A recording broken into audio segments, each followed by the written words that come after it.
Welcome. I'm Bill Chen, Senior Advisor to the Chinese American Heritage Foundation. The Foundation's mission is to recognize, appreciate, and celebrate the major historical contributions in the United States by citizens of Chinese heritage. Our program today highlights Chinese American World War II Chinese linguists. In many respects, this is an untold story of our Chinese American World War II veterans. Our special guest speakers today are Vivian Lowe and Ted Chow. Vivian Lowe, a nurse by profession, organized, produced, and funded the video that we'll see, Crossing Oceans in Service to Country. The video honors her father and his fellow soldiers who received Chinese language training at Fort Snelling, Minnesota. In the film, you'll also see Captain Ernest Ng, who led the group.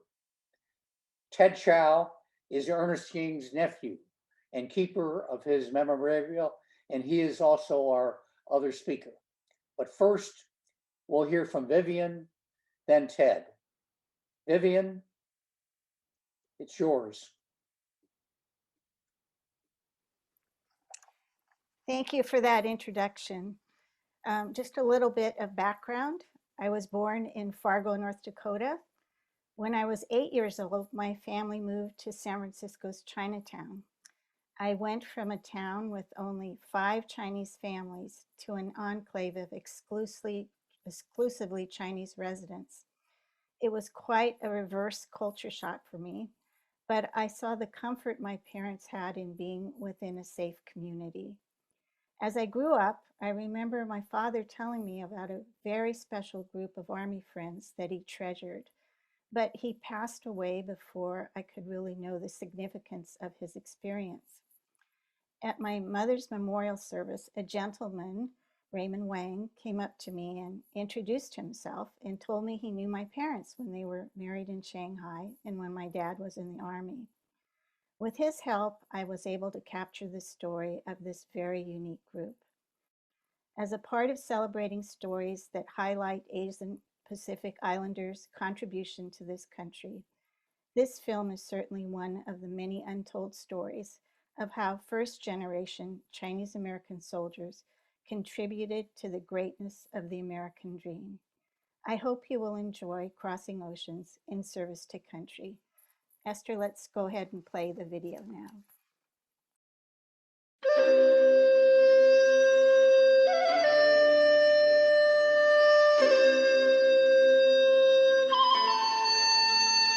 The Military Intelligence Service Language School, located at Fort Snelling, Minnesota, was established during World War II.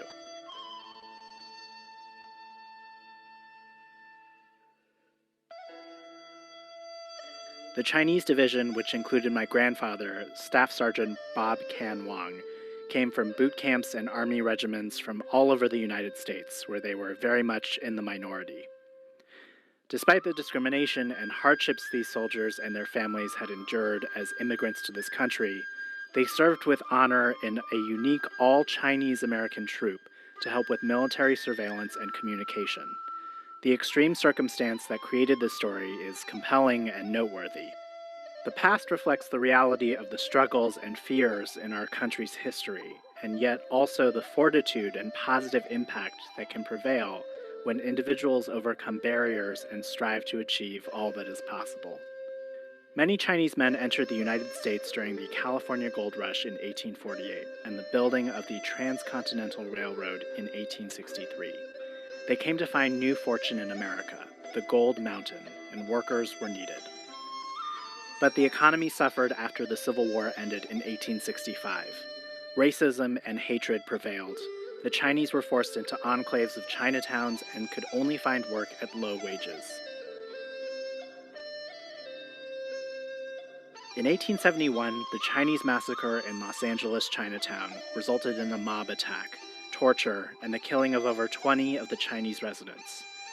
The fear of the times resulted in the Chinese Exclusion Act signed by President Chester A. Arthur on May 6, 1882. It was one of the most significant restrictions on immigration in U.S. history, prohibiting all Chinese laborers and for the first time targeting a specific ethnic group. Men who were here alone would find it too difficult to bring their families in, and were often forced to decide whether to stay alone or go back to China. The Chinese community became isolated in place. From 1910 to 1940, those that did immigrate often entered the United States through the Angel Island Immigration Station, not far from Alcatraz Island, enduring weeks, months, and even years of internment and questioning. My father, he had to go through Angel Island. And then when my mother came, she came right after the war, and she went through Angel Island. I myself, when I was sent back to China to study, that's just at the right before World War II, before Japan invaded China, I went through Angel Island. At that time, even though I was only 12 years old, I was curious why that I had to go through Angel Island, because I was born here. So that I knew that much about immigration. So anyway, they interviewed me and put me through the ropes, which left an indelible memory, because, I felt it was just totally unjust. Father was a merchant here, import and export, and so he's, I guess, a non-citizen, but I was born here, so I became a citizen here. And but the strange thing is, our family is so traditional that when I went to Gene Parker first grade, I didn't even speak English, not a word of English, but we call it same. And when we were young, we would be expected to go to Chinese school, and that's where I learned my Chinese language. As World War II in the Pacific escalated, China's First Lady, Madam Chiang Kai-shek, addressed the U.S. Congress, asking to repeal the Chinese exclusion laws, arguing it would help her country's war effort by improving relations, and demanded respect for all Chinese people. President Roosevelt agreed this would be important to Asia and a way to correct a historic mistake. It was repealed in 1943. Despite the over 60 years of purposeful exclusion, Chinese communities rallied and felt the war gave them an opportunity to be part of the patriotic movement and a chance to be accepted by Americans as friends in a time of need. They found new employment outside of Chinatown in the defense industry, shipyards, and the war effort. I was born in Oakland. We live above the store. We stayed in Chinatown and went to grade school and high school. I graduated from high school in 1942, and I enrolled at University of California at the engineering school. And at that time, I enlisted in the Army Air Corps. And so I started at Berkeley in the summer, and by February of the following year, I was called up for active duty. Over 13,000 Chinese were drafted or enlisted in the U.S. Armed Forces, over 20% of all adult Chinese males. Those who were identified as having bilingual skills, like my grandfather, were assigned to Fort Snelling in 1944. Originally set up as a Japanese language training center to help military intelligence, the mission expanded as China and the United States became World War II allies. The Chinese-American Fort Snelling soldiers were to be trained in Mandarin to be sent back to the homeland of their ancestors to serve as interpreters for the U.S. Army. Many of them were only 18 years of age at the start of this journey. Some had never traveled far from their home cities in America. Well, like any other teenagers, once you got to the right age, you got your draft number, and you were called in. In October, I was drafted and got my basic training in Camp Roberts, California. They sent me to Fort Snelling to learn Japanese, but when classes started, it wasn't Japanese. They taught us Mandarin instead. So they gave us a crash course in Mandarin because I obviously needed some Chinese-speaking and Mandarin translating. So that's how I happened to be at Fort Snelling. Well, I was born here, and I feel that I'm American, But of course, we're proud to be Chinese. So, in fact, when I was drafted when I was just barely 18 from Galileo, I'd never been out of the country. So, to us, it's very scary to have to go to a foreign country. But in fact, we were very glad that we were able to do something for the country, and that we could use our skill and our language for China. So that we have this feeling of kind of uncertainty, but maybe we're going to do something. Yeah. So that's what our purpose was during that time. I recall that they called me to headquarters and said, we're going to give you a test, a Chinese test. Translate this article into Chinese and translate this Chinese article into English. And I never heard any more from them at all. So I went on through the Army Artillery Battalion. We went to Fort Benning, and they were getting ready to go overseas, which they eventually joined Patton's Army, Third Army. And but before that happened, I got orders to come back to the Air Corps. And so they reassigned me to Eglin Air Force Base in Florida, where they test experimental airplanes. I got a telegram, don't go to Florida, report to Minneapolis, Fort Snelling. And that's where the only time I knew that test I took must have had something to do with it. They had me pegged. I arrived at Fort Snelling. I think it was like 15 degrees below zero, and in January.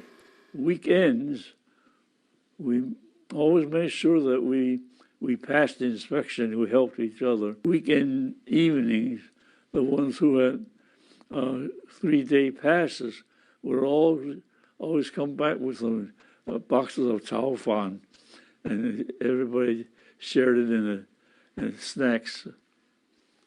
At Fort Snelling, we had several forms of recreation. In the afternoon free time, gambling was our favorite. Sergeant Can was an avid mahjong player. Others of us played blackjack or bridge. Larry, Jew, and I were part of a bridge playing group. Anyway, and then in the evening after dinner, our other form of recreation was gathering in the social hall and sang. In 1945, as this troop was preparing for their assignments in China, their division director, First Lieutenant Ernest K.H. Eng, wrote, "Many of us have come a long way and have seen action on many fronts. We have been assembled together to share the responsibility of bringing about a speedy victory in Asia. To most of us, it will be a return to familiar soil. To others, a fulfillment of an ideal. Our training has been strenuous in the past months. It is only the beginning, but if we constantly keep in the back of our minds our main objective, winning the war, and why the Army came into being today, everything else will fall into its place." In April of 1945, the first group of 8 selected for their command of the English language were sent as the research team. At Fort Snelling, they received a call from personnel in China saying that they needed a certain number of people. So we were part of a small group that were chosen to go and gave us a priority to travel as fast as we can to get there. As fast as we could was by air going across North Africa. Well, we knew we were going to China and we're flying east. And of course, we didn't know the exact route that we were going to take. We left Fort Snelling to fly to New York. And I remember it was April 14th, and the pilot announced that President Roosevelt passed away. And while we were stationed in New York, I remember that VE Day came, and we were in Times Square, and with all the excitement going on. And so the thought occurred, gee, you know, the war's over in Europe, the people are coming back home, and we're just starting to go over, you know, to fight another war. And so we left right after VE Day. And I didn't know that going to China was going to take almost a month, flying all the way. They flew on military planes limited by fuel capacity and the instability of any quicker route over the Pacific. They traveled through Greenland, Gibraltar, Casablanca, Algeria, Tripoli, Cairo, Iraq, and India. We stopped at Karachi in India, and that was an eye-opener how poor the people were. And then from Karachi we flew to the takeoff point for flying to Hump, which is Agra, which is where Taj Mahal is. And we didn't get to go out to the Taj Mahal. And we left Agra to fly to Hump at midnight to avoid the Japanese planes. And so we landed in Kunming in the morning, about 8 in the morning. And touching down in China, we finally made it after almost a month. And it was an adrenaline rush to know that I finally touched down on the very dirt of the ancestral country. Subsequent groups left with First Lieutenant Ernest Eng on an equally challenging 28-day trip, sailing on the USS General Scott, a transport manned by the U.S. Coast Guard, which took them through the Atlantic Ocean, Mediterranean Sea, Suez Canal, Red Sea, Arabian Sea, Indian Ocean, and the Bay of Bengal to India. From there, they boarded aircraft and flew into China. They found chaos and confusion in a rapidly changing war-torn China. They were assigned to different regions in China. They sensed that something big was going to happen. When we went there, China was totally unprepared. They had no, army school or course school. In fact, the general I worked with was a teacher. It's just something like the Civil War. They had no people who become generals and leaders were just from the. If you have money and buy a following, you were a general. So things were unprepared. In fact, when I was the way they recruit is that we were walking on country road and the soldier with me saw this man coming back home with a load back to his village, and he said, "Drop that load. You're coming with us." And then at night I had it. I said, "What's going on?" The recruits are trying to escape, so they made me a temporary warrant officer, and so of course the people we meet in the Chinese army were the generals, colonels, and everything. So you can't be a sergeant and be over there because there's colonel pouring tea for you. So so the funny thing is, even though I learned Mandarin, the general in charge, I was assigned to the Cantonese army, the 46th, and the general in charge was General Lee, who was a school teacher. And so he come over and said, "Larry, you're pretty good. come join me, I make you a captain. I said, sorry, General. I don't think it'll work that way, but since they have their interpreters too. Their interpreters are strong in Chinese, weak in English. We're strong in English, but not too good in Chinese. So together, we got the job done anyway. So what is happening in the field come to the Chinese headquarters, it's in Chinese. So they give it to us in Chinese, and it's our job, along with the interpreter, to get together and translate it from Chinese into English and send it back to American headquarters. And that's our duty. And so when the 10 of us got to Kunming, we were all reassigned. And Larry Liu and I were assigned to headquarters. And where General Wiedemeyer was working with the nationalist government. And being with an engineering background, I was assigned to the chief engineer. And so, with a short stay in Kunming, the headquarters moved to Chongqing. We know that something was brewing, something big was going to happen, and we need better coordination between the United States Army and the Chinese Army, and not knowing what to expect. Whether the invasion is going to come in either mainland China or mainland Japan. So Larry and I, we flew to Chongqing. And so my job with the chief engineer was to take the daily reconnaissance flight reports, and that describes what they found relative to what the conditions of the bridges are, the railroads, the rivers, and the terrain. We got there about in July, and before you know it, August 6th, I think it was, the Japanese surrender. And as soon as that happened, the next day, we packed up and we all flew, the headquarters group, all flew to Shanghai. And that's where we stayed for the rest of the war. The Fort Snelling troop finished their tour of duty in Shanghai. Some of them found love and came back with brides.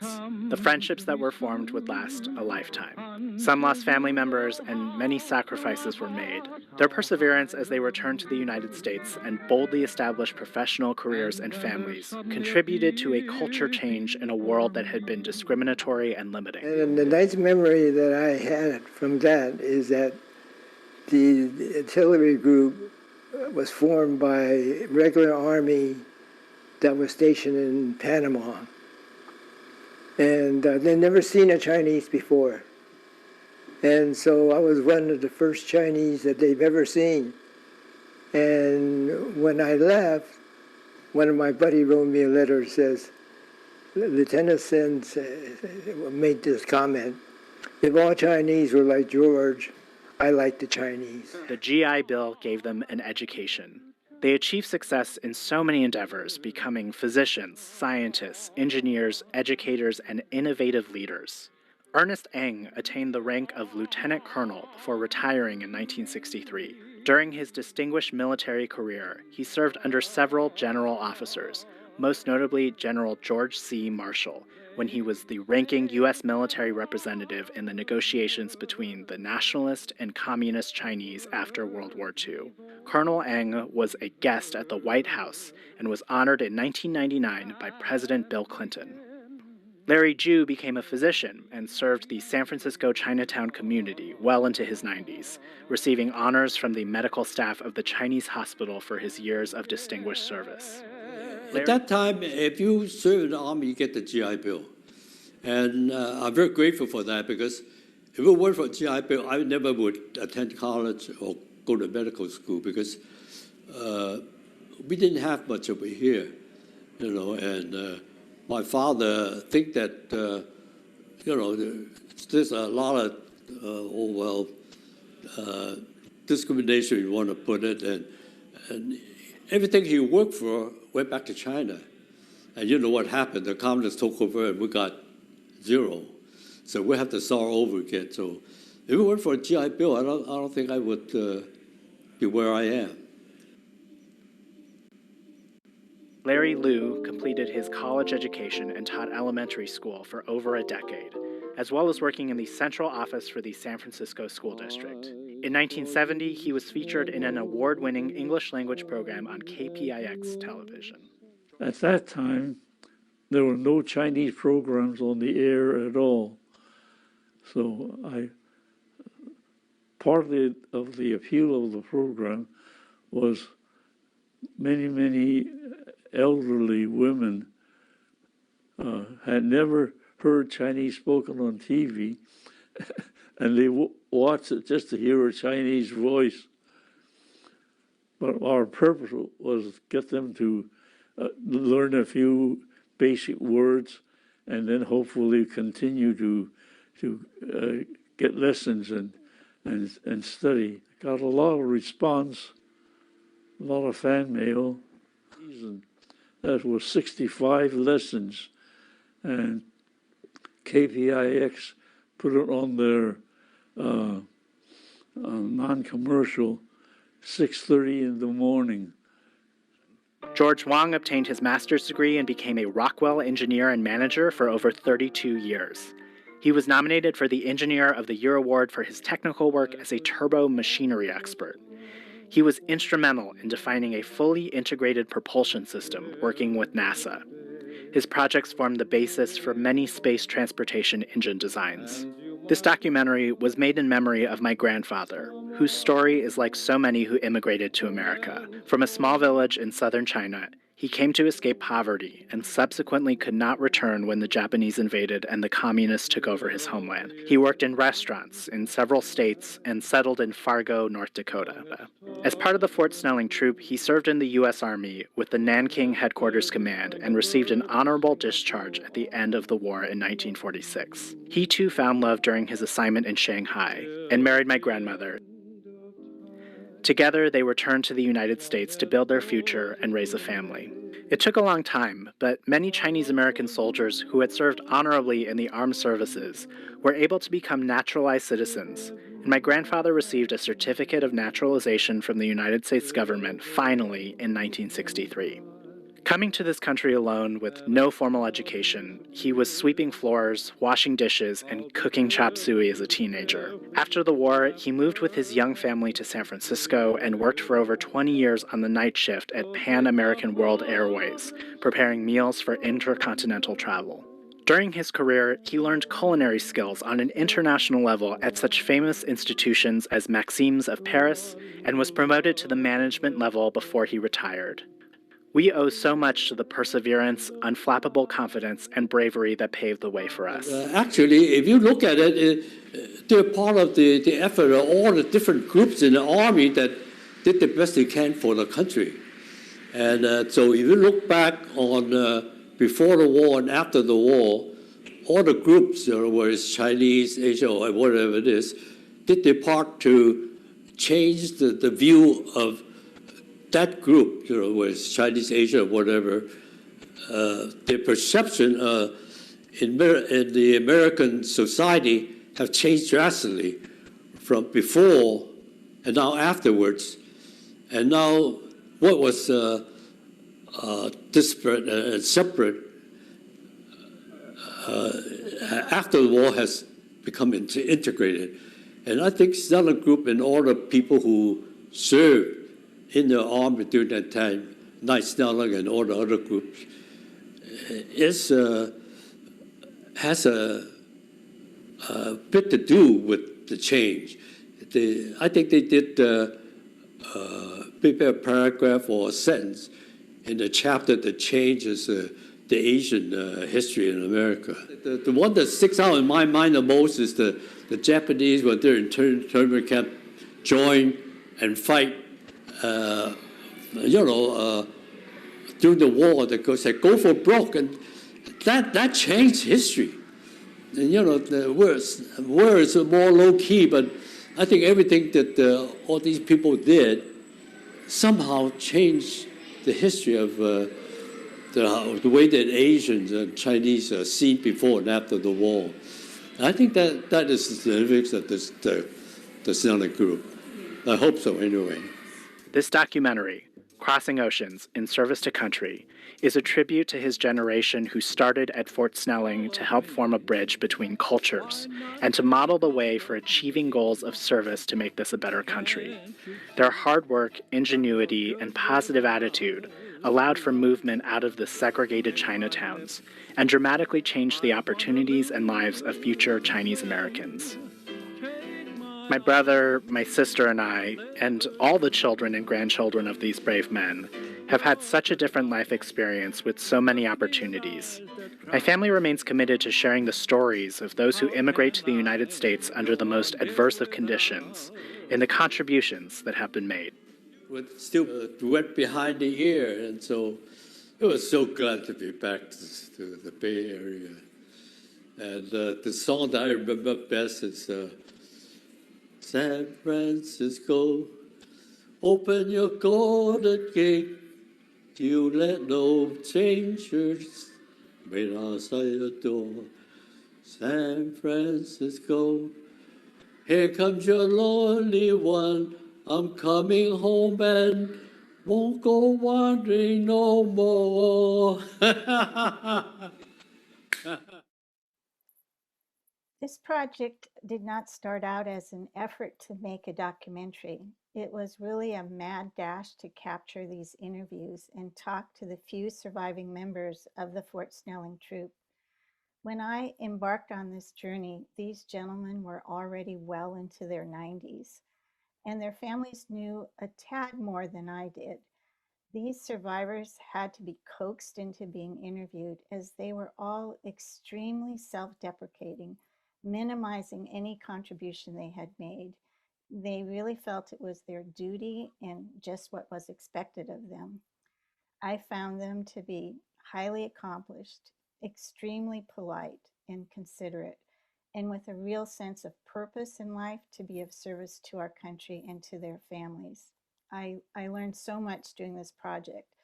I was naive about the level of discrimination that existed and how complex the issues were in the China-Burma-India theater during the war. I hope future generations will really appreciate the sacrifices that were made, and it's an honor to be on this panel with experts such as Major General Bill Chen. And I'm going to turn this back over to Dr. Chen now to lead the discussion. Thank you, Vivian. You know, it's important for all of us to know that in World War II, Chinese American veterans served across the full spectrum of war. Some were in direct combat, whether on land, air, or sea. Some were in combat support, logistics, and administrative services. But each played a role and contributed to the war effort. General George Marshall had an important mission after the war, and his aide-de-camp and confidential personal secretary was Ernest Ng, who you saw in the film. And so to tell us more about Ernest Ng is Ted Chow. Ted?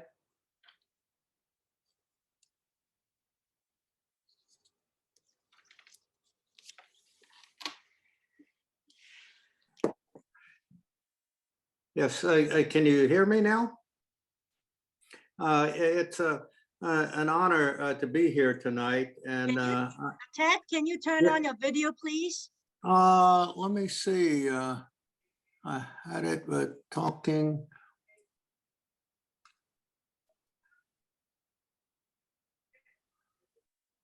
Oh, all right. Here we go.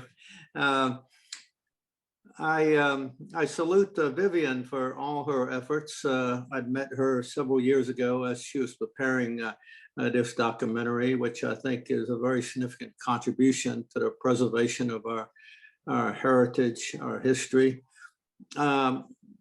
My my mother's older brother, or the oldest of two brothers, Uncle Ernie, um, uh, spent 20 years in the Army, and many of those years away from the U.S. And it happened that he was stationed in Washington when I was going to college up there. And we had some Saturdays where he shared some of his memories with me, things that I never was aware of before. And I'm happy that the Heritage Foundation and Museum of Chinese in America, who introduced Vivian to me, they're promoting and preserving our history. Uncle Ernie was drafted out of college during the war. I imagine he was given a more senior management position because he did have some college background. It's a thing that I really wasn't aware about Fort Snelling until Vivian approached me about some information.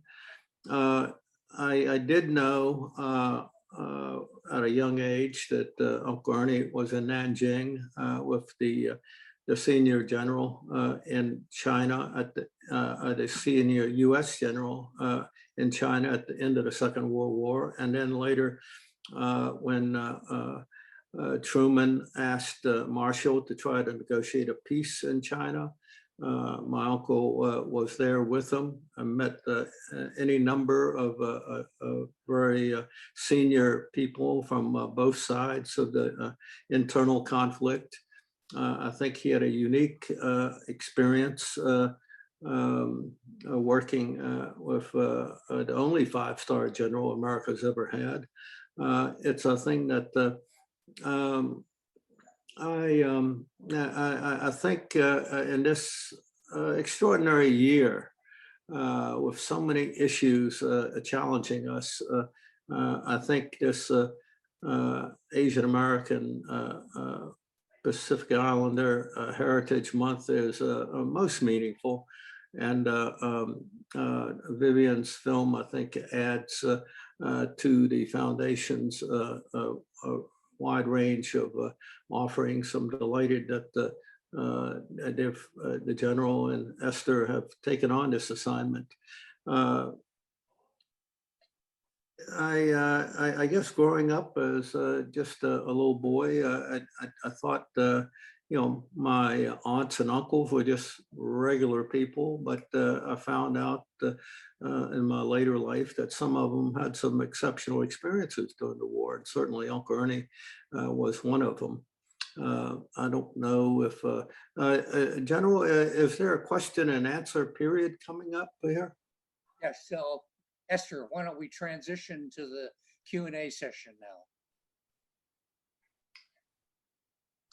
Okay, let's go to the Q&A. We got emails as well with questions. And the first question is, so it looks like all the Chinese American soldiers whose parents, they were like Toisan and Hoi Ping, and they learned how to speak Mandarin. So was it really hard when you do interview? Did they share with you any hardship with learning?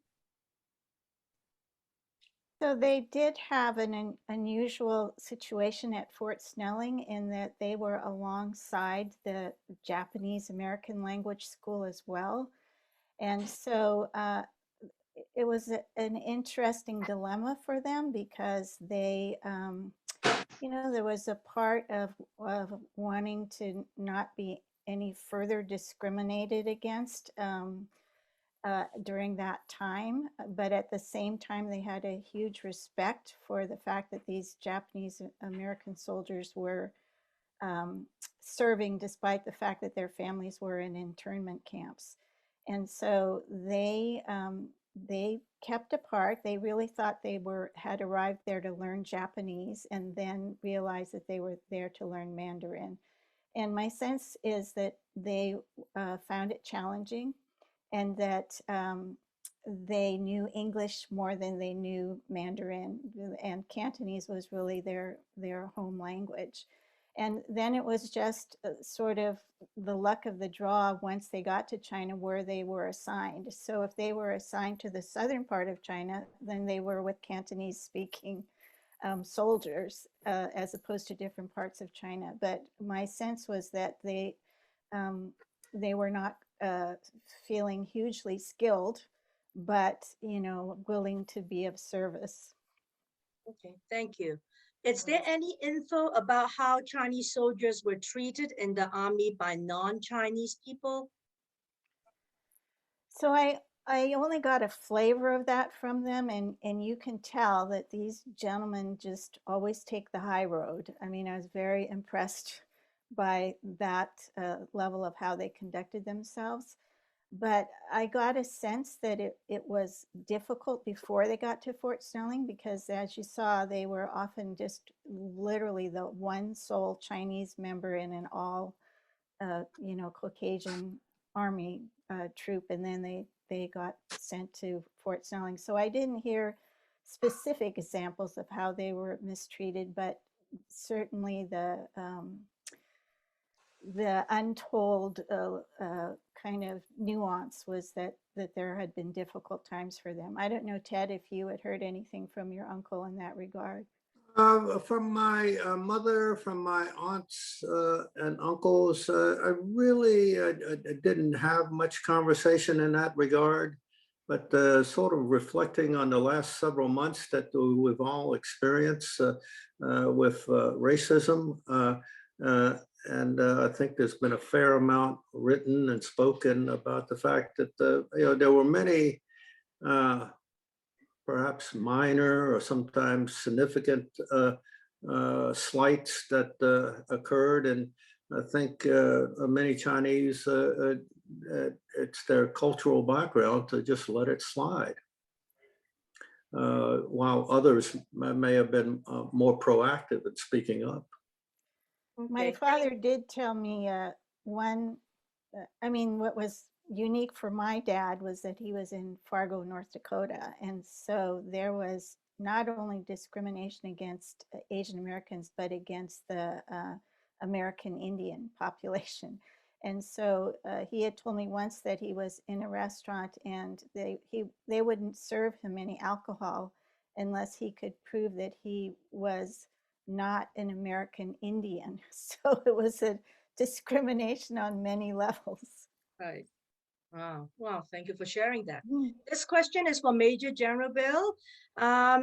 Did your father meet any members of the Chinese American Signal Corps from Fort Snelling, Minnesota? Okay, I can't say that he did. My father was assigned to the 14th Air Force. So I know that he would have met a lot of the members of the 14th Air Service group. But as to, there was a 987 Signal Company, for example, an all Chinese American unit. And I just can't say whether he met any or not. Okay, thank you. How long was Lieutenant Colonel Ernest Ng in the military service? He spent 20 years total in the military, from the middle 40s and through, I guess, the time I finished college in the late 60s. So, okay, great, thank you. Did they have a yearly reunion after they got out of the service? So when I met Larry Liu, I was just fortunate that he was the main organizer of their reunions. And so this troop stayed in touch over the years. And in fact, they had a large 50-year reunion and a yearbook that he shared with me. And Ernestine actually traveled to San Francisco for that 50th year reunion. So they remained over the years a very close knit group. They had a lot of fond memories about their time at Fort Snelling. And unfortunately, when I began the documentary, we could only identify the 3 surviving members for me to interview for the project. Thank you. Next question. Were all the Chinese in the Army trained at the same place? I'll answer that. The Army has a system of branches. And so if somebody were drafted or they volunteered, they would first get basic training. So basic training was all over the country, and it depended upon which branch of service, such as infantry, artillery, armor, adjutant general's corps, ordnance corps, signal corps. It depended. So initially they would go to a basic training center, and then usually they would have follow-on training in their specialty. So that all depended upon, what specialty. Thank you. And this question for Vivian. How did your family happen to be in Fargo, North Dakota? That's been my next challenge, is to find out the specifics of that. All I know is that my father did share with me before he died that, as a youngster in China, he was, quite an active, he put it, almost juvenile delinquent, and his family wanted to make sure that he had a better life and better influence. And so somehow or other, they were able to get him papers that put him in Fargo, North Dakota. And I don't know if the people were relatives or friends or just happened to be where they could get papers for him to work in the United States in a restaurant in Fargo, North Dakota. And that's where he stayed until he was drafted. After he served at Fort Snelling in World War II, he went back to Fargo, eventually wound up owning a restaurant in Fargo. And like I said, at that time, there were probably only about 5 families, Chinese families in Fargo at that time. So that's the extent of what I know so far. There are no surviving members of his family that know anything other than that as well. Thank you.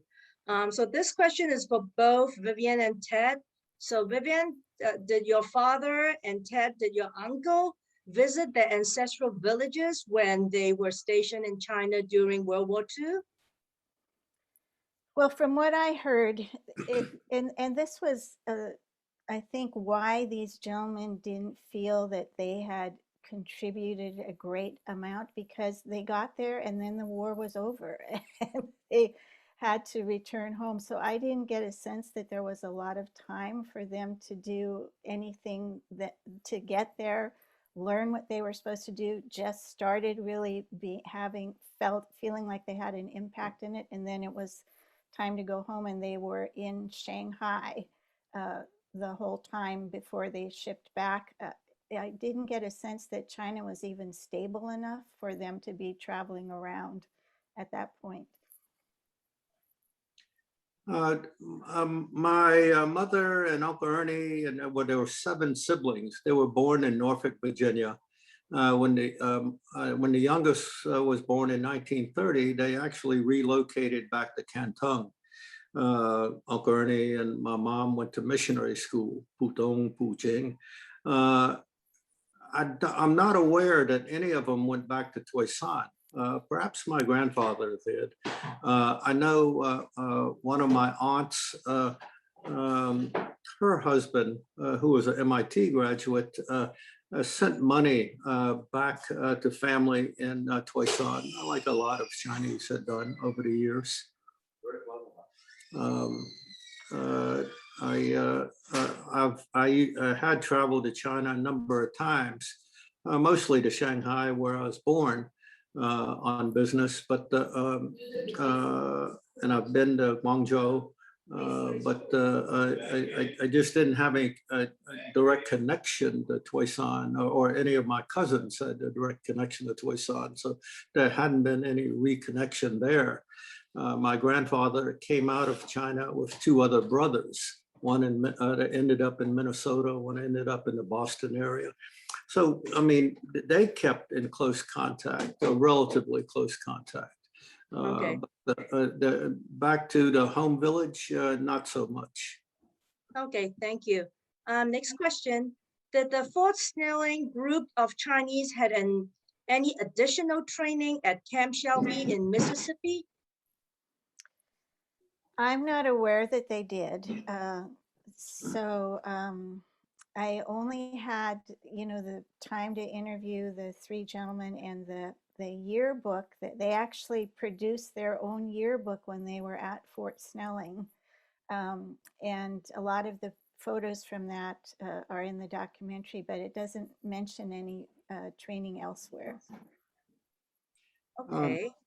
When my mother and I left China in 1949, I knew that our first stop was in Monterey, California, because Uncle Ernie, Auntie Anita, he was stationed. There was a language school in Monterey, California, also.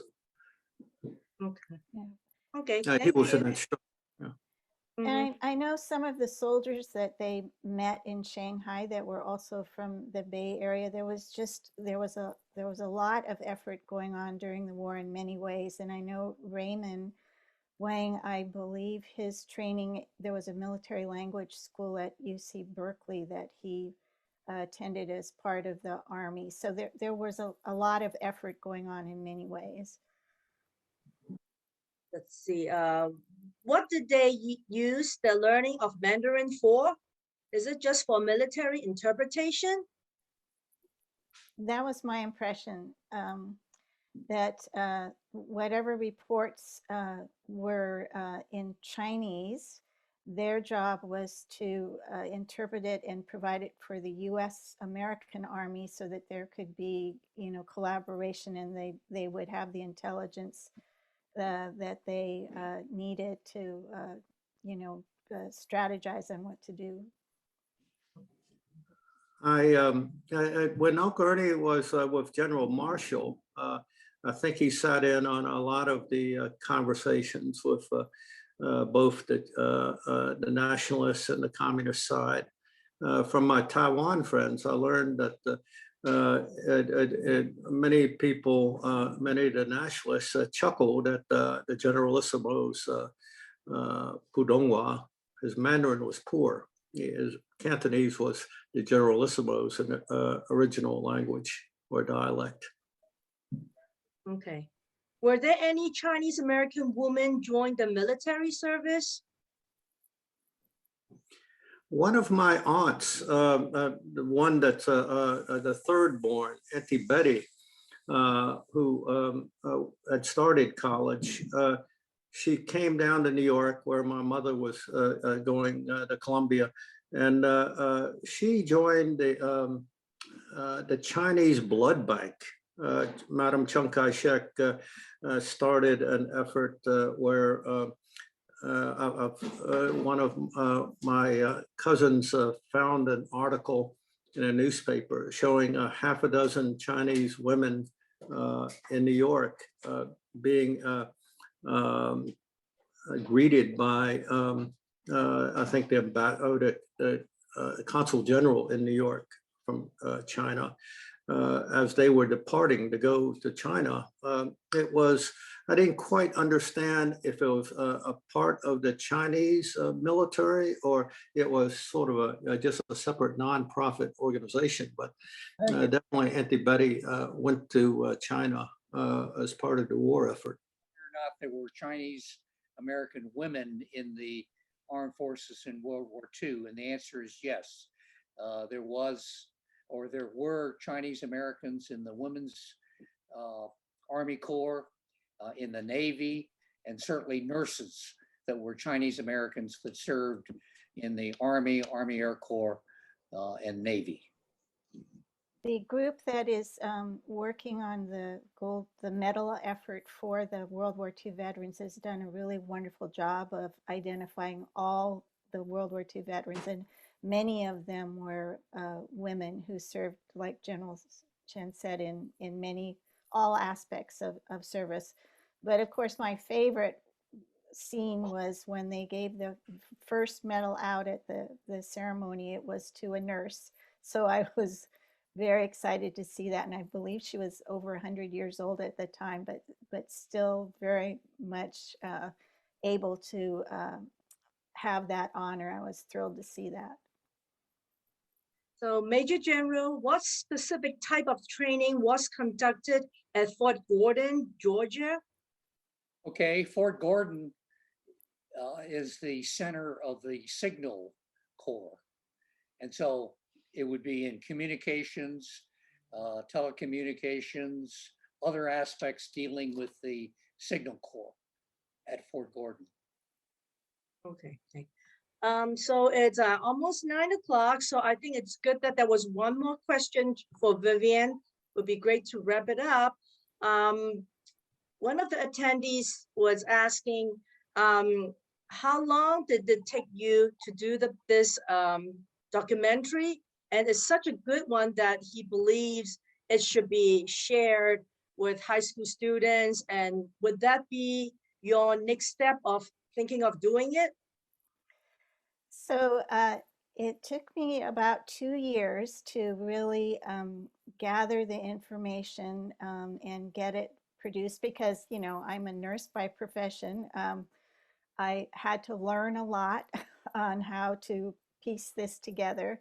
And it didn't, like I said, I didn't start out to produce a documentary. I started out to just capture the history for the sake of all the families of the Fort Snelling group so that we would all have it for our children and grandchildren.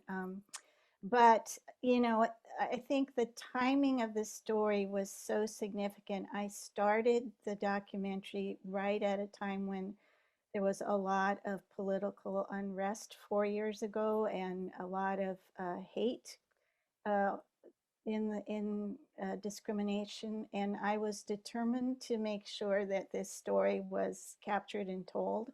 And I do have it archived at the World War II Museum in New Orleans, and I have it archived at the Bancroft Museum in UC Berkeley. But I've also made it available for the Chinese Historical Association in San Francisco has been working with me, and MoCA in New York also has a copy. So I am, you know, more than happy to share it. I've also deposited it with Professor Gordon Lau at Stanford. So and sent it to every